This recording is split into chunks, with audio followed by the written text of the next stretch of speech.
अस्सलामुअलैकुम नाज़रीन, प्रोग्राम दिन भर में खुशामदीद। मैं हूं आपकी मेज़बान माहम ज़ाहिर और मैं हूं इमरान सनाउल्लाह। आप देख रहे हैं कि दिन भर का एक खुसूसी प्रोग्राम। सबसे पहले बात करेंगे कि एक ऐसे खेल की जो सरहद पार खेला गया, एक ऐसा झूठ जिसे निहायत महारत से फैलाया गया। बात करते हैं एक ऐसी साजिश की जिसका बार बार एक ही स्क्रिप्ट बनता है। सानिया पहलगाम। जी हाँ नाजरीन, बात करेंगे मकबूजा कश्मीर के इलाके पहलगाम में अफसोसनाक हमले की, जिसमें 27 बेगुनाह सय्याह जान की बाजी हार गए। लेकिन इस वाक़े से पहले फायरिंग की गूंज खत्म भी ना हुई थी कि भारतीय मीडिया और बीजेपी रहनुमा पाकिस्तान के खिलाफ बगैर कोई शवाहिद पेश किए जहर उगलने लग गए। जी बिल्कुल, आज के प्रोग्राम में भारत की इस मसनूई कहानी का पोस्टमार्टम करेंगे, जानेंगे कि कैसे किसी एक अहम रहनुमा के दौरे पर नई दिल्ली नए ड्रामे रचाती है। मकबूजा कश्मीर के इलाके पहलगाम में दहशतगर्दी के अफसोसनाक वाक़े में 26 सयाह हलाक हो गए हैं।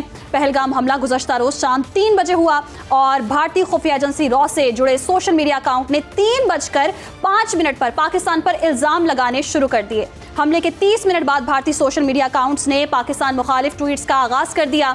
वाक़े के 30 मिनट से 60 मिनट में भारतीय जनता पार्टी के रहनुमाओं जेपी नड्डा और अमित शाह ने भी बगैर किसी सबूत के पाकिस्तान के खिलाफ ट्वीट्स कर डाले। वाक़े के 1 से 3 घंटों बाद जाली इंटेलिजेंस रिपोर्ट्स लीक की जाती रहीं, जिस पर आरएसएस के ट्रोल अकाउंट्स रीट्वीट करते रहे। हैरानकुन तौर पर पहलगाम वाक़े के पहले 15 मिनट में बीजेपी सपोर्टर की जानिब से 500 भारतीय अकाउंट से एक जैसे ट्वीट्स किए गए हैं। जी हाँ, और इस वाक़े के सिर्फ 1 घंटे बाद मेजर गोयडा जैसे फौजी अकाउंट रद्द-ए-अमल देने लगे थे और भारतीय मीडिया ने पुरानी वीडियोस को ताज़ा वाक़े से जोड़कर दिखाने का भोंडा वतीरा अपनाया। भारतीय मीडिया बगैर कोई शवाहिद पेश किए पहलगाम हमले को पाकिस्तान मुखालिफ जज्बात भड़काने के लिए इस्तेमाल करता रहा।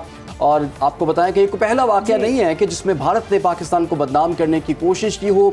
माजी में भी पाकिस्तान को भारतीय भूंडी साजिशों का सामना करना पड़ा है। कब और कैसे साजिशें रचाई गई और कैसे पाकिस्तान भारतीय झूठा प्रोपेगेंडा बेनकाब करता रहा है, इसी तमाम तर मामले पर बात करने के लिए हमारे साथ हमारे गेस्ट भी मौजूद हैं। सीनियर तजियाकार राना कैसर साहब, जफर हिलाली सीनियर तजियाकार हैं, बाबर अमीन साबिक सफ़ीर और साथ ही साथ अब्दुल्ला हमीद गुल भी हमें ज्वाइन करेंगे, चेयरमैन तहरीक जवानाने पाकिस्तान। और इसके साथ साथ हमें ज्वाइन करेंगे बाबर अमीन साहब भी। सबसे पहले रुख करते हैं जफर हिलाली साहब का। जफर हिलाली साहब, जैसे कि हम देख रहे हैं कि भारत का ये प्रोपेगेंडा कोई नया नहीं है, पुराना वतीरा है। फॉल्स फ्लैग ऑपरेशंस भी होते हैं, जैसे कि हम पहले भी बात कर रहे थे, कहा जा रहा था कि भारत फिल्में बनाता है और ये ऐसा ड्रामा है कि जो कि मुकम्मल तौर पर फ्लॉप हो चुका है। आप क्या समझते हैं कि 9 लाख फौज भी हो, अपनी हुकूमत भी हो, उसके बाद इतनी सिक्योरिटी के बावजूद ऐसा हमला हो जाना, क्या समझते हैं कि आलमी जो ज़मीर है वो कब झंझुड़ेगा और कब इसके हवाले से कोई एक्शन लिया जाएगा? जी हाँ, बड़ा अच्छा सवाल है आपका, इसलिए कि इनको पता चल गया कुछ मिनटों बाद, चंद लम्हे बाद पता चल गया कि ये पाकिस्तान ने किया है, आईएसआई ने किया है और पता नहीं ये और पता नहीं वो, पता नहीं कब ये सीखेंगे। वैसे यही लोग हैं, ये बीजेपी, यही लोग हैं जना संघ, यही लोग हैं दहशतगर्द जो मुफ्ती बाहिनी बन के अपने लोगों को इस पाकिस्तान भेजा था हमारे खिलाफ जंग लड़ने। ये हैं असल दहशतगर्द और इनकी दहशतगर्दी ने तो इस मुल्क को बनाया है। नहीं तो 700 साल तक तो मुगल थे, मुसलमान थे हिंदुस्तान में, हिंदुस्तान एक था। मगर इन्होंने जब आए हैं, इन्होंने बनाया पाकिस्तान, तो इनका एक तरीके से शुक्र करना चाहिए। दूसरा, इनका जो कैदी है हमारे जेल में पड़ा हुआ, वो गुलभूषण यादव, उसने तो आके बार बार बताया है कि हिंदुस्तान कैसे इन्फिल्ट्रेट करता है, कैसे वो प्लान करता है। अब लगे हुए हैं टीटीपी के साथ अफगानिस्तान में। ये इनका कारोबार है, दहशतगर्दी फैलाना, फॉल्स फ्लैग ऑपरेशन करना और लोगों को मारना। ये बिल्कुल ठीक है आपने कहा, लेकिन ये फॉल्स फ्लैग ऑपरेशन करने से पॉलिटिकल गेन क्या मिलता है इस मोदी हुकूमत को? क्योंकि हम देखते हैं कि वो एक पाकिस्तान मुखालिफ बयानिया जो है उसे बनाते हैं, पूरी दुनिया में उसे चलाते हैं।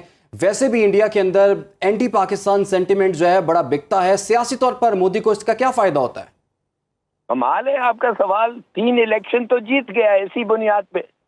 यही तो इसका कंडीशन है। मुसलमानों को मारो, उनको कत्ल करो, उनको ये करो वो करो और वोट लो हिंदुओं से, और क्या है?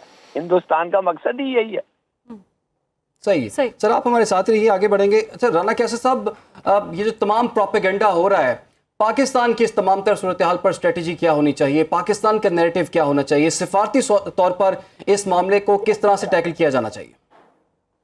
देखिए इमरान, ये इस वक्त जो सिचुएशन डेवलप हुई है ये पहली दफ़ा तारीख में पाकिस्तान और इंडिया के हवाले से नहीं है। अभी जैसे आप भी जिक्र कर रहे थे, हमारी रिपोर्ट में भी इसका जिक्र था कि समझौता एक्सप्रेस है, पुलवामा का वाक़या है, मुंबई अटैक्स हैं, पठानकोट वाला मामला है। हर मामले में इसके अलावा भी कुछ ऐसे फ्लैग जो है ये फास्ट फ्लैग ऑपरेशन हुए हैं जिसमें भारत को हजीमत का सामना करना पड़ा हमेशा। और इस दफ़ा भी आप देखिए, जैसे अभी बात हो रही है कि 3 बजे ये वाक़या पेश आता है और 3:05 पर वहाँ का सोशल मीडिया और वहाँ के पॉलिटिशियन एंड लीडर्स वो एक्टिवेट हो जाते हैं, विच मीन्स कि it was all pre planned, well orchestrated event and incident. आप इसकी छोटी सी मैं मिसाल दूंगा before coming to the question that you asked, कि आप देखिए कि कुछ दिनों से मकबूजा कश्मीर के अखबारात में खबरें छप रही थी और इंडिया के भी कुछ अखबारात में मकबूजा कश्मीर की सूरत हाल में सिक्योरिटी अलर्ट उन्होंने जारी किया कि possibility of any attack, which means they were already planning and creating a situation जिसमें वो पाकिस्तान के ऊपर ये straight away एक इल्ज़ाम लगाएं, and in fact it was an inside job। वो खुद करके पाकिस्तान को मिलाइन करने के लिए उन्होंने एकदम वो जो प्लान किया हुआ था, जो which I say was a pre-planned सारी गेम थी, वो पाकिस्तान की तरफ उन्होंने ब्लेम गेम शुरू कर दी at a time when a high profile visit is taking place. Now you ask के जी पाकिस्तान की क्या स्ट्रेटजी होनी चाहिए। पाकिस्तान की स्ट्रेटजी हमारी हर लेवल पे, ख़ास तौर पे फॉरेन ऑफिस के लेवल पे, हमें डिप्लोमेटिकली इंटरनेशनल कम्युनिटी को एंगेज करना होगा और भारत का ये जो घिनौना चेहरा है ये एक्सपोज करना होगा दुनिया के सामने कि हमेशा अपनी नाकामियों को वो पाकिस्तान के साथ जोड़ देता है। अभी जैसे बात आपने सवाल किया हलाली साहब से कि जी मोदी हुकूमत को क्या फ़ायदा। मोदी हुकूमत को इमरान ये फ़ायदा होता है इससे कि उनकी जो नाकामियां हैं, वहाँ पे जो सेपरेटिस्ट मूवमेंट्स हैं, उनको जो है वो बैक बर्नर पर डालने के लिए एक स्मोक स्क्रीन क्रिएट की जाती है पाकिस्तान के नाम पे। फिर एंटी पाकिस्तान स्लोगन ला के वहां पे इलेक्शन जीता जाता है और बीजेपी जो कि बड़ी hard liner extremist political party है वहां की और आरएसएस की सपोर्ट है, तो ये सारा एक वेल प्लान्ड उनका डिजाइन है। आपने कहा कि ये वेल प्लान्ड है, जैसे कि हम देख रहे हैं, हम ट्रंप की जानिब से भी जो ऑर्डर्स जारी हो रहे हैं, टैरिफ के हवाले से हो जाए, वीजास के हवाले से हो जाए, जो फलस्तीन के हवाले से आवाज उठा रहे हैं तालिबान, उनको भी बेदखल किया जा रहा है। ये कहीं ना कहीं कनेक्शन मैच होता है। भारत में अगर मोदी की स्ट्रेटेजी देख लेते हैं तो ये सबकी मिली भगत साजिश हो सकती है। जी बिल्कुल हो सकती है। देखिए समटाइम्स ऐसा होता है कि जो एंटी पाकिस्तान लॉबीज दुनिया में काम कर रही हैं, इंटेलिजेंस एजेंसी जो पाकिस्तान के साथ अगेंस्ट काम कर रही हैं, दे वर्क इन कनाइवेंस, वो काम इकट्ठी कर रही होती हैं। कहीं ना कहीं से ताने बाने जरूर मिलते हैं कि पाकिस्तान के, आप देखिए पिछले 25-30 साल से, खास तौर पे जब से 9/11 हुआ है, तो पाकिस्तान को तो हमेशा टारगेट किया गया in the name of extremism, terrorism. लेकिन एक्चुअली क्या है, अगर हम भारत की बात करते हैं, इंडिया की बात करते हैं, तो इस खित्ते में आप देखिए एक सार्क नामी एक तंजीम थी, उसको सबूटाज कर दिया भारत ने। और इस खित्ते के जितने ममालिक हैं वो भारत की हठधर्मी से और उसकी हेजेमोनिक डिजाइन से महफूज नहीं है। क्यों? इसलिए कि भारत एक टेरर स्टेट है, चाहे पाकिस्तान है, नेपाल है, आपका भूटान है, श्रीलंका है और बांग्लादेश है। तो तमाम ममालिक जो हैं इस खित्ते के, वो भारत की जद में है और भारत इनको टारगेट करता है और अपनी हेजेमनी कायम करने के लिए किसी पे टेररिज्म का इल्ज़ाम लगाता है, कहाँ पे रिलीजियस जो सेंटिमेंट है उसको फैन करता है। तो ये एक ऐसी सिचुएशन भारत क्रिएट कर रहा है इस खित्ते में अपनी इजारादारी कायम करने में, लेकिन अभी तक नाकाम है। और फिर मैं ये कहूँगा कि ये हमारी हुकूमत की, हमारी पॉलिटिकल गवर्नमेंट की ये जिम्मेदारी है और हमारे फॉरेन ऑफिस की जिम्मेदारी है कि वो फोर फ्रंट पे आए और एग्रेसिवली इस चीज को काउंटर करें इंटरनेशनल मीडिया पे और डिप्लोमेटिकली, ताकि दुनिया को बताएं कि ये जो पाकिस्तान के खिलाफ एक मुहिम है, एक प्रोपेगेंडा है, दिस इज फॉल्स, और इस फॉल्स फ्लैग को फॉल्स फ्लैग साबित करें। अदरवाइज देखिए अगर हमारे ये बहुत आम नुकता आपने राणा साहब उठाया, इसी मामले को हम आगे लेके बढ़ेंगे। अब्दुल्ला हमीद गुल साहब, पूरी दुनिया जानती है कि दहशतगर्दी के खिलाफ जंग में पाकिस्तान ने जितना नुकसान उठाया है शायद पूरी दुनिया के अपने ममालिक ने उतना नुकसान नहीं उठाया।